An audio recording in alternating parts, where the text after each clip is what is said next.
स्थापकाय च धर्मस्य सर्वधर्मस्वरूपिणे अवतारवरिष्ठाय रामकृष्णाय ते नमः। ॐ भगवते श्रीरामकृष्णाय नमः। यो मां जनमानदीं च वेत्ति लोकमहेश्वरम् असङ्मुराः समर्तेषु সর্বপাপৈঃ প্রমুচ্যতে। একজন ভক্ত বলছেন, মহাশয়, সংসারী জীবের কি কোনো উপায় নাই? ঠাকুর বলছেন, অবশ্যই উপায় আছে। মাঝে মাঝে সাধুসঙ্গ আর মাঝে মাঝে নির্জনে থেকে ঈশ্বর চিন্তে করতে হয় আর বিচার করতে হয়।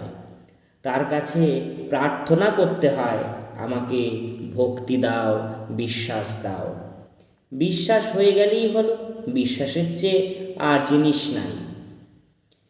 কেদারের প্রতি তাকিয়ে ঠাকুর বলছেন,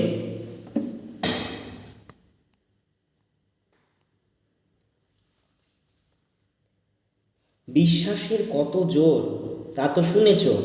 পুরাণে আছে, রামচন্দ্র যিনি সাক্ষাৎ পূর্ণ ব্রহ্ম নারায়ণ, তার লঙ্কায় যেতে সেতু বাঁধতে হলো। কিন্তু হনুমান রাম নামে বিশ্বাস করে এক লাফ দিয়ে সমুদ্রের পাড়ে গিয়ে পড়ল, তার সেতুর দরকার হয় নাই। বিভীষণের একটি পাতায় রাম নাম লিখে ওই পাতাটি একটি লোকের কাপড়ের খোঁটে বেঁধে দিয়েছিল। সেই লোকটি সমুদ্রের পাড়ে যাবে। বিভীষণ তাকে বললে, তোমাকে ভয় নাই, তুমি বিশ্বাস করে জলের ওপর দিয়ে চলে যাও।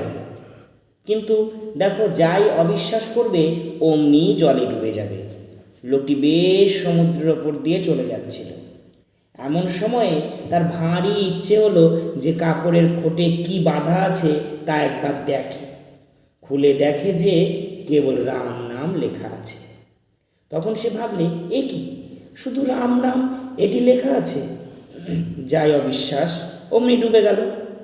যার ঈশ্বরে বিশ্বাস আছে সে যদি মহাপাতকও হয়, গো ব্রাহ্মণ স্ত্রী হত্যা করে, তবুও ভগবানে এই বিশ্বাসের বলে ভারী ভারী পাপ থেকে উদ্ধার হতে পারে। সে যদি বলে, আর আমি এমন কাজ করব নে, তার কিছুতেই ভয় হয়নি।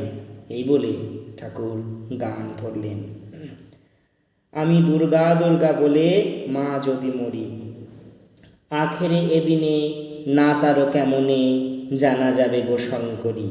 নাসে গো ব্রাহ্মণ হত্যা করি ভুন, সুরাপান আদি বিনাশী নারী, এসব পাতক না ভাবি তিলেক ব্রহ্মপদ নিতে পারি।